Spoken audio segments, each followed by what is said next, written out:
hi, Kuya Edwin. Si Monique po. Ay, nasa kwarto, minay-makeupan. Mom! Nandito si Jen! Kuya Edwin, puntahan ko na lang po. Thank you. Loko-loko to. Ay, nabulabog yung mga aso. Nick? Uy, Jen, pasok! Hello! Ay! Ayun na! Bulaklak! Ang ganda!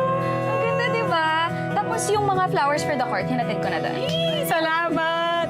Ayan, malapit. Grabe, ang ganda naman ng bestie natin. Ginalingan mo masyado, ah. Siyempre, magaling ako sa makeup arts, no? Di ba? Well, to begin with, maganda naman na talaga siya. True na may lang ka. May puhunan ng ganda.